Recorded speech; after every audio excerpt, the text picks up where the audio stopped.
Bayanlar Ozan abi. Bayanlar.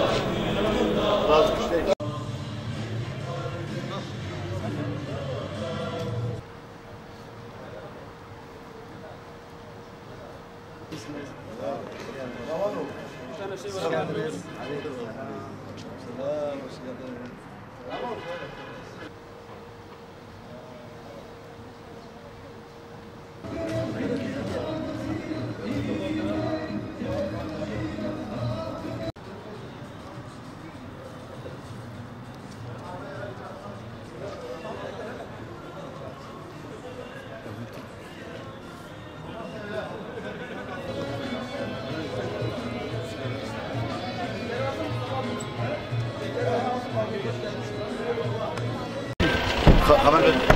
Söyleyin gelin.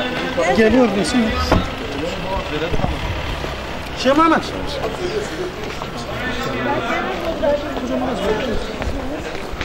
Oy çokluğuyla Divan Başkanlığı'na Mahmut Tekkal'ın Divan Başkan Yardımcılığına borç geçerek ve Divan Katipliğine Mustafa Kılıç'ın seçilmesine karar verilmiştir. Yapıcıoğlu teşrif ediyorlar. Sayın Başkanım, hoş geldiniz, sefalar getirdiniz, şeref verdiniz Sayın Başkanım. Müjdesize mazlumlar, garip hikaye canlar, yarını olmayanlar, bakın geldi müdafaa. Zalime dur demek için, huzur ve refah için, özgürce yaşam için, çıktı yola müdafaa. Huzur ve refah için, özgürce yaşam için, çıktı yola müdafaa. Hoş geldiniz müdafaa. Hoş geldiniz Sayın Başkanım. Şeref verdiniz. Değerli misafirler, Hüdapar Gaziantep İl Başkanlığı 2. olan kongremize hepiniz hoş geldiniz, şeref verdiniz. Allah'ın selamı, rahmeti ve bereketi hepinizin üzerine olsun. Özgürlük şiarındı senin, hakikatin yolunda bir davandı senin. Seninle bir daha bir olsun mazlumlar bize. Sayın Genel Başkanım, siyasi parti ve sivil toplum kuruluşlarının sayın yöneticileri, sayın basın mensupları, saygıdeğer bayanlar, baylar ve sayın misafirler. Hepiniz hoş geldiniz, sefalar getirdiniz.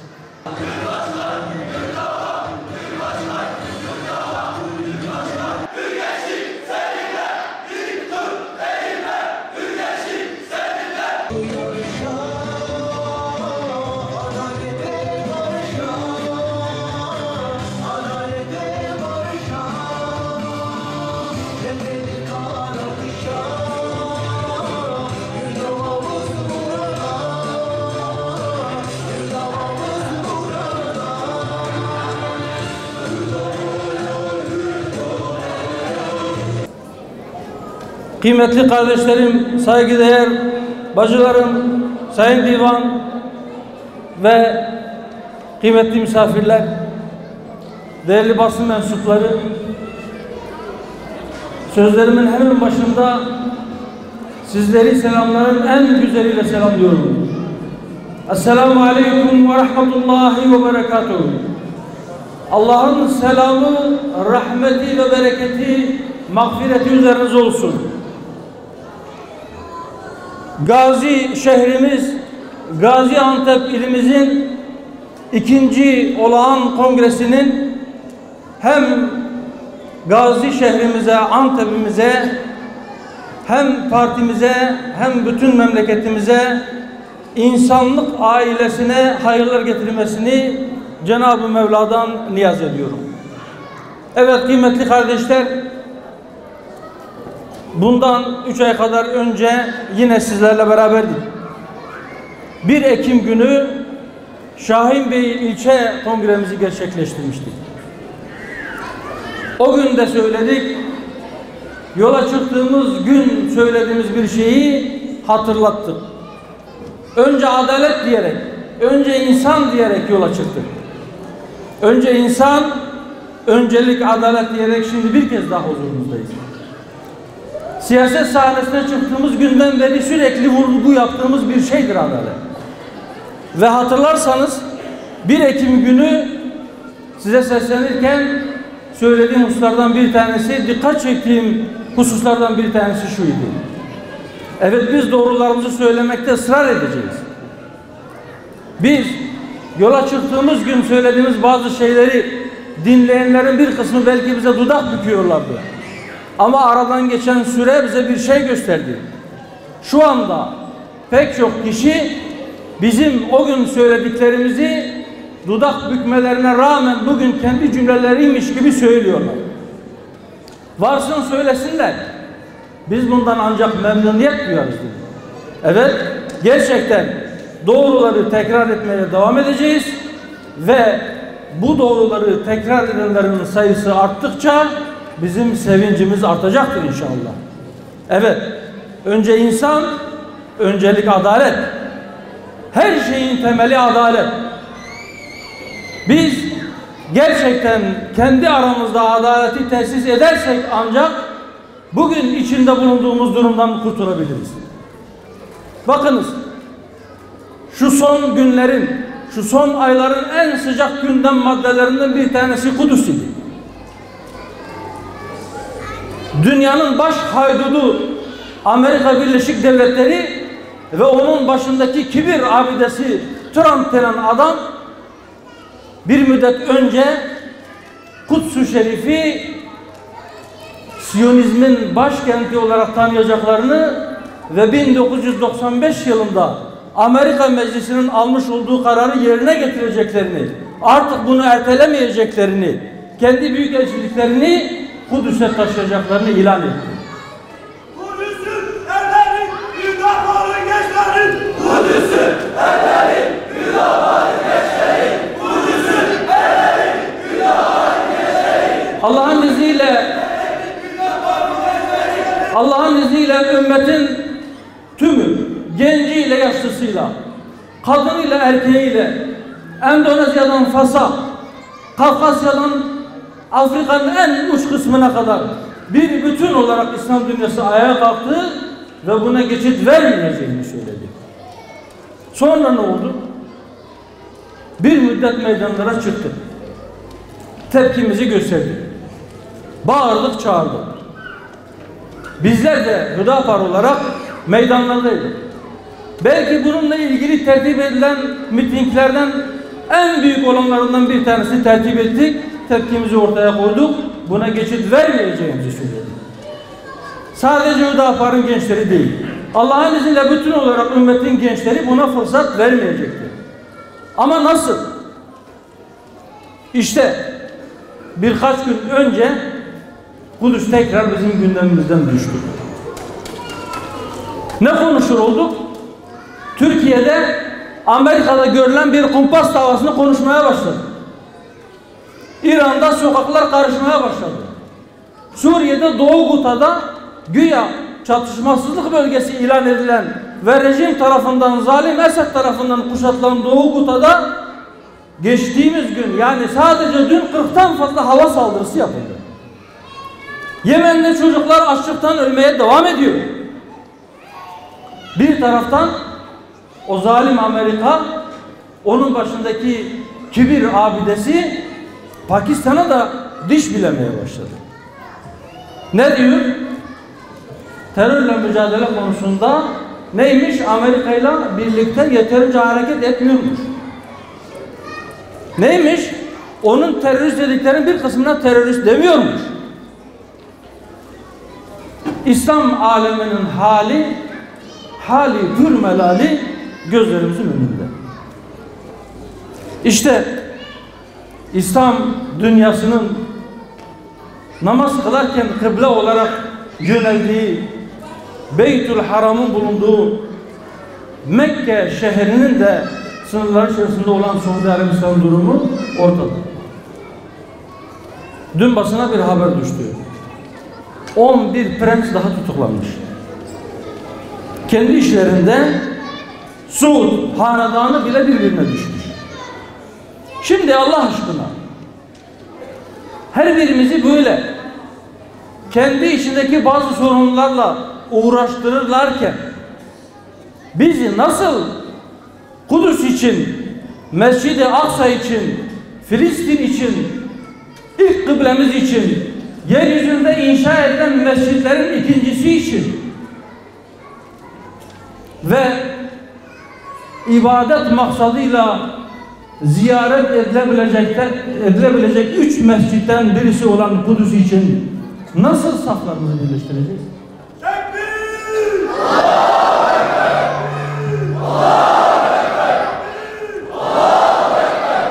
Biz bir araya gelemeyelim diye sürekli bizi meşgul ediyorlar.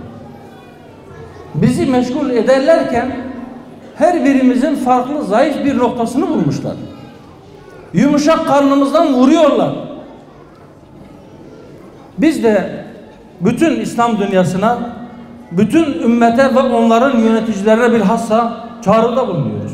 Diyoruz ki, ey İslam ülkelerinin yöneticileri, ey ümmeti idare edenler,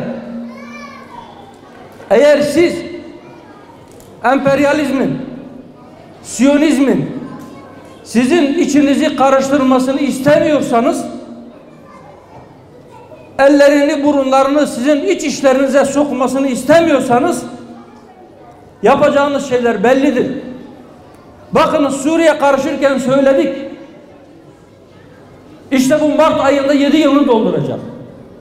Dedik ki ümmetin iç meselelerine emperyalistleri siz kendiniz davet etmeyin. Dedik ki iç meselelerinizi kendiniz çözün, başkasına havale etmeyin. Aradan 5 yıl geçtikten sonra daha yeni bizim 5 yıl önce söylediklerimizi birileri tekrar etmeye başladı. Dediler ki Amerika'nın ne işi var burada? Suriye ümmetin iç meselesidir, biz kendi aramızda çözeceğiz. Biz o zaman demiştik, ey İslam ülkeleri, özellikle bölge ülkeleri, bir araya gelin ve bu mesele bir neşter atın, bir çözüm bulun, bir çare bulun, yapabilirsiniz. O gün İran ile Türkiye aynı masanın etrafında mümkün mü otursunlar diyenler işte gittiler Astana'da oturdular. Oturdular mı? Evet, oturdular. Biz de sorduk. Dedik ki ey 1439 yılından beri, 1639 yılından beri 400 yıla yakın bir süredir sınırları değişmemiş, birbiriyle dövüşmemiş, kavga etmemiş, savaşmamış iki komşu ülke. Siz bir araya gelmek, aynı masanın etrafında oturmak için illa o masada bir Rus'un da bulunması gerekiyor muydu? Şart mıydı?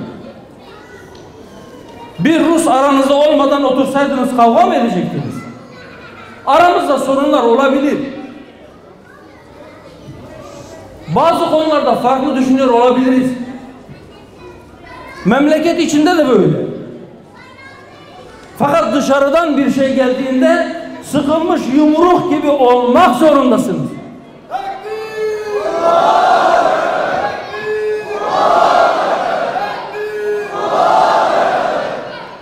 Ortak düşmana karşı birleşmezseniz onlar kendi avanelerini kendi etraflarında toplarlar, içinizdeki hainleri de satın alırlar, sizi içeriden iyice zayıflattıktan sonra tepenize çökerler ve çöküyorlar. Çöküyorlar işte. Parça parça düşürmeye çalışıyorlar. İşte Kudüs meselesi inşallah bir yakıt oldu ümmete. İnşallah bir uyanış meselesi oldu. İşte bu nedenle Amerika'nın başındaki o burnu havada olan Trump efendi biz başkentimizi Kudüs'e taşıyacağız dediğinde ben sosyal medyada şöyle bir paylaşım yaptım. Dedim ki nasıl bir adım attığını, nasıl bir kapı araladığını, tam olarak ne yaptığını anlayabilecek bir kapasitesi olduğunu zannetmiyorum onun. Ama inşallah Müslümanlar onun bile anlayabileceği bir dil ile ona söyleyecekler, ona göstereceklerdir ne yaptığını. Ve o gün Siyonistler bile ona lanet edecek. Niçin söyledim bunu? İnşallah Kudüs ümmeti uyandıracak, safları sıklaştıracaktır. İnşallah onlar bizim gündemimizden çıkarsa da biz tekrar bunu hatırlatacağız. Niye? Çünkü bizim çimentomuz İslam'dır. Ve Mescid-i Aksa İslam ümmetinin şiarlarındandır.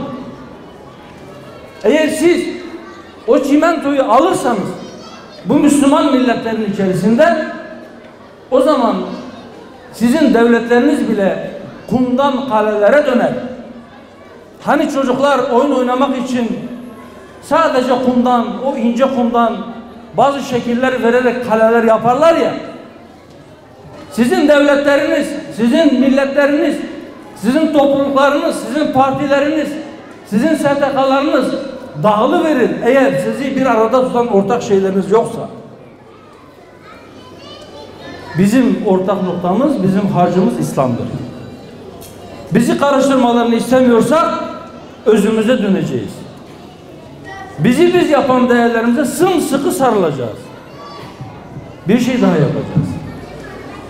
Kendi sorunlarımızı adalet temeline çözeceğiz. Önce insan, öncelik adalet.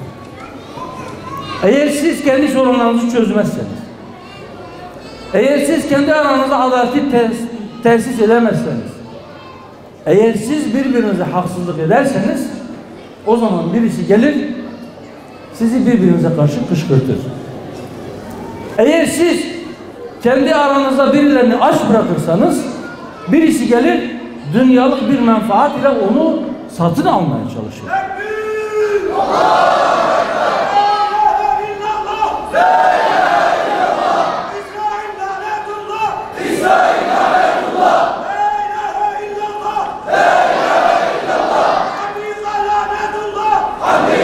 Evet sevgili gençler, gerçi birileri karınları tok, sırtları pek, memleketin pek çok kurumunda çok ciddi bir şekilde yer edindikleri halde kendilerini $1 sattılar.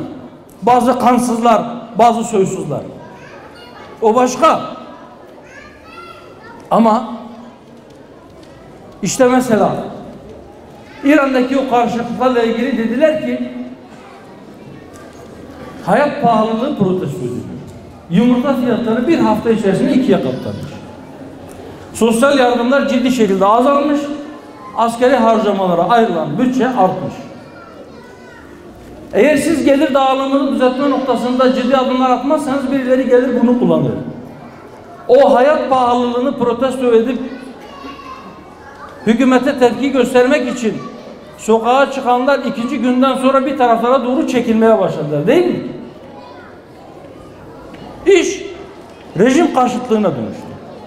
Adamlar kendi bayraklarını yakmaya başladılar. Peki gerçekten yumurta fiyatlarını protesto eden adam yumurta fiyatı için kendi bayrağını yakar mı? Yakmaz. Ama o protesto gösterilerini bahane edip işi başka taraflara çekmeye çalışanlar, o memleketin altını oymaya çalışanlar harekete geçtiler. Mesela Siyonizm çetesinin elebaşlarından olan Netanyahu dedi ki İran'da rejim yıkılırsa İsrailliler ve İranlılar yeniden kardeş olabilir.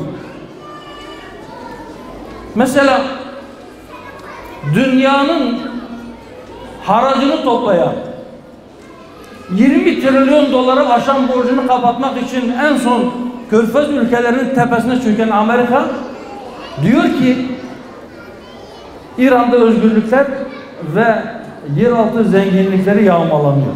Bak. Lafa bak. Neymiş? İran'ın petrolleri yağmalanıyormuş. Kim yağmalıyor? İran yöneticileri. Aslında şunu diyor. Biz Arabistan'ın, biz Birleşik Arap Emirlikleri'nin, biz Umman'ın, biz Libya'nın, Mısır'ın petrollerini yağmalıyoruz. Ya bunu niye yağmalayamıyoruz? Dediği şey bu. Şimdi oradaki ekonomik durum tam olarak nedir bilmiyoruz. Çok detaylara bilmiyoruz. Türkiye'de durum ne? Geçtiğimiz günlerde asgari ücret açıklandı. Ne kadar asgari ücret? Asgari ücreti kaç kişi var burada? Asgari ücretle çalışan. Epey var. Net 1603 lira. Bozdur harca. Memur sen var. Biliyorsunuz memur sende kimse var mı burada? Memur sen Konfederasyonu'nun bir açıklaması oldu. Daha yeni. Türkiye'de 4 kişilik bir ailenin açlık sınırı 1787 lira dedi. Ne kadar? 1787. Ne bu? Açlık sınırı. Nedir açlık sınırı? 4 kişilik bir ailenin sağlıklı beslenebilmek için sadece gıdaya harcaması gereken para. Sadece gıdaya. Peki şu asgari ücretle çalışan kardeşlerim, hem asgari ücreti olup hem kirada oturan var mı? Bir göreyim bakayım kaç kişi. Evet, yarısından fazlası. Peki asgari ücretle çalışan aynı zamanda kira ödemiyor mu? Elektriğe para ödemiyor mu?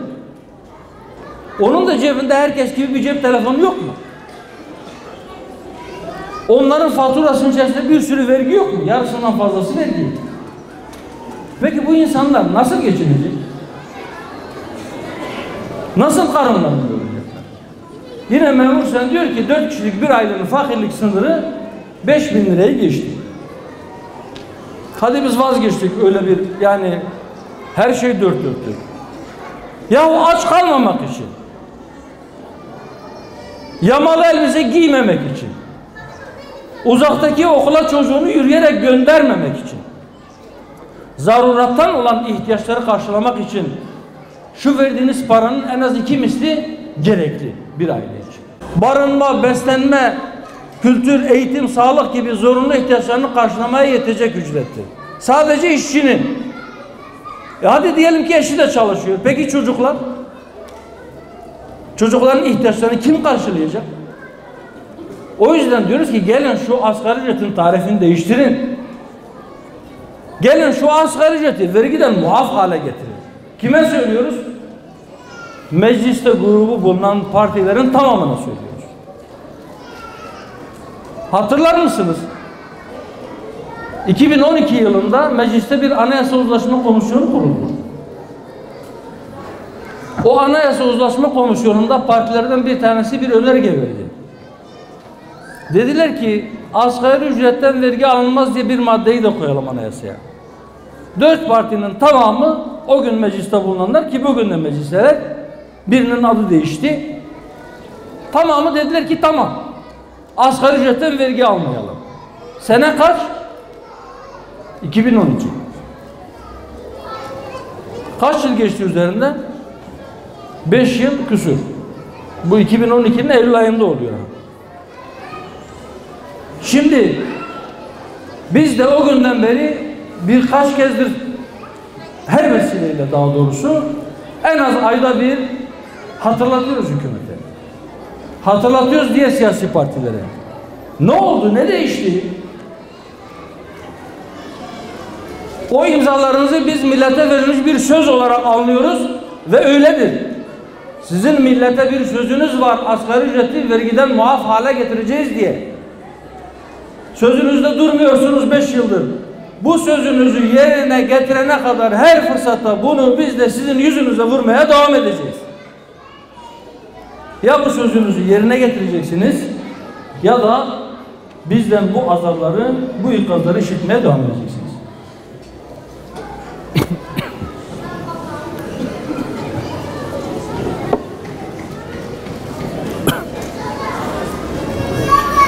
Evet sevgili kardeşlerim.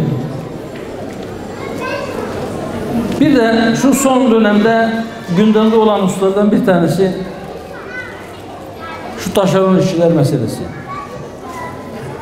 Hükümet çok büyük bir müjdeyle ortaya çıktı. Önce 1.200.000 dediler. Sonra bu rakam biraz aşağıya düştü. şu taşeronda çalışan işçilerin hepsine kadro vereceğiz dediler. Şartsız, ayrımsız. Sonra ortaya çıktı ki 60 küsur kurumu ve orada çalışan taşeron işçilerini kapsamı dışında bıraktılar. Birkaç yüz bin kişi böyle gitti. Arkasından hiçbir şartımız yok demişlerdi. Dediler ki bir de sınav getireceğiz. Yahu siz bu işçileri alacağız derken okuma yazma bilme şartı bile getirmiyordunuz. Okuma yazması olmayan adamı nasıl sınava tabi tutacaksınız? Olsun dediler, biz sözlü sınavda yaparız. İyi, tamam, peki. Hadi biz bunu şarttan saymayalım. Aslında şart, basbayağı şart. Sözlünün de nasıl bir şey olduğunu az çok tahmin edersiniz yani. Kime ne soruyorlar, elemek için ne yapıyorlar? Bir şey daha getirdiler. Güvenlik soruşturması. Bakın, altişveren.gov.tr, size internet adresini söylüyorum. Çalışma Bakanlığı'nın bu iş için yapmış olduğu yönlendirmede güvenlik soruşturma formunda diyor ki ananızın, babanızın ve 18 yaşındaki bütün kardeşlerinizin de ismini yazacaksınız. Yahu arkadaş, kimse kimsenin suçundan dolayı cezalandırılamaz. Her koyun kendi bacağından asılır. La teziru vaziretun vizre uhra. Hiç kimse bir başkasının yükünü yüklenecek değildir. Hadi sen onunla ilgili soruyorsun, onu anladın.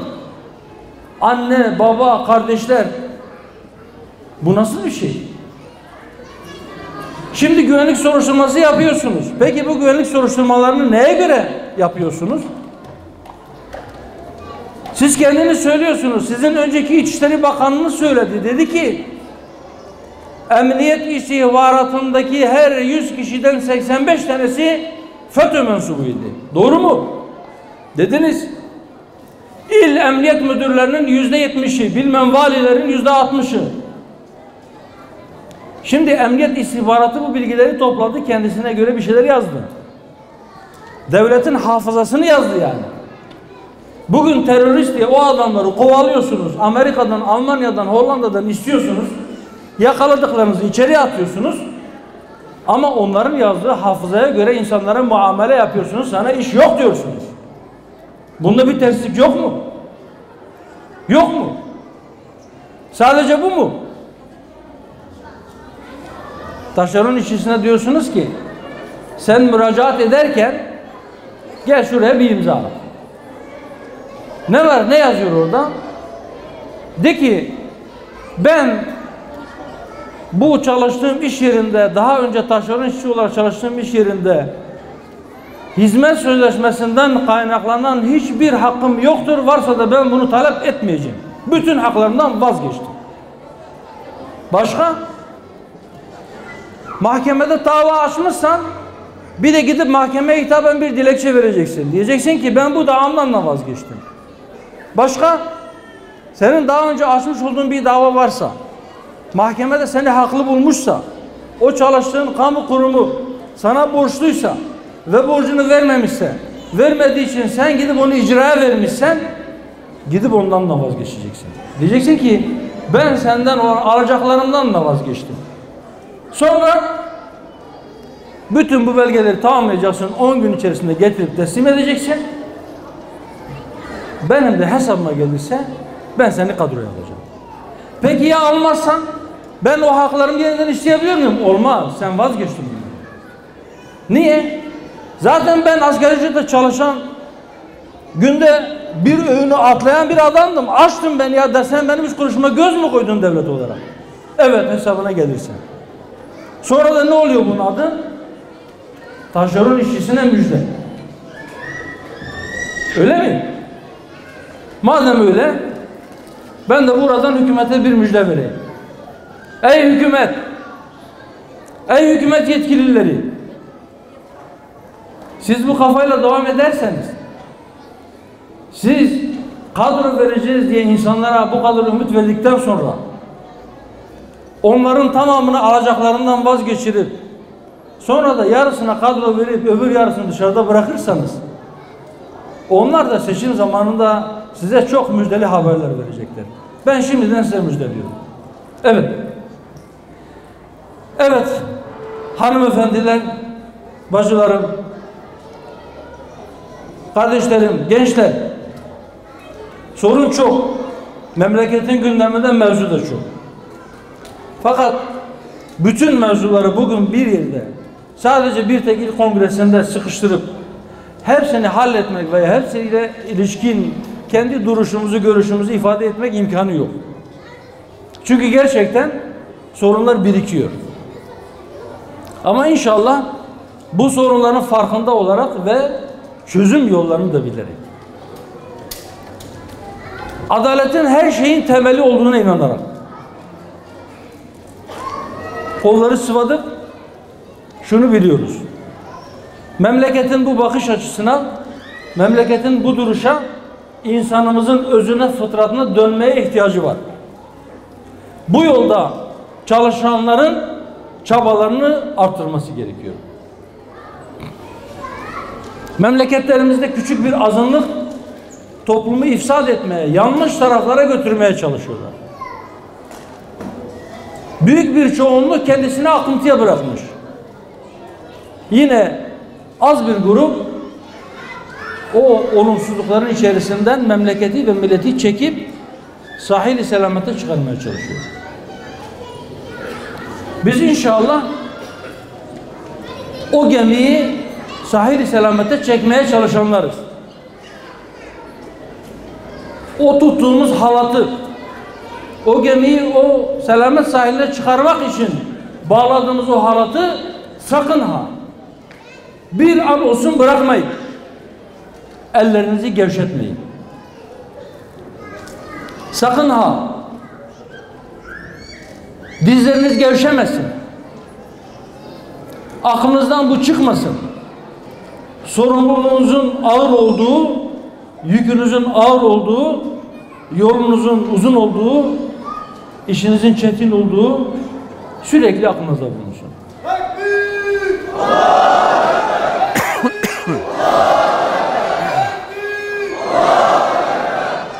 Şimdi inşallah listeler kesinleştiğine göre tek listeyle gidiyoruz. Yönetimde bazı değişiklikler olacak. Bayrak değişimi diyoruz buna. Belki taze kan. Ben bu vesileyle bugüne kadar görev yapmış olup da bugün bayrağı başka kardeşlerine devredecek olan bütün dava arkadaşlarıma bugüne kadar ortaya koydukları performanstan, verdikleri emekten dolayı kendilerine teşekkür ediyorum. Allah razı olsun diyorum. Bugünden sonra bu yükü devralacak, bu yükün altına omuzunu koyacak bütün kardeşlerime Rabbimden muvaffakiyetler, güç ve kuvvet vermesini diliyorum. Allah utandırmasın diyorum.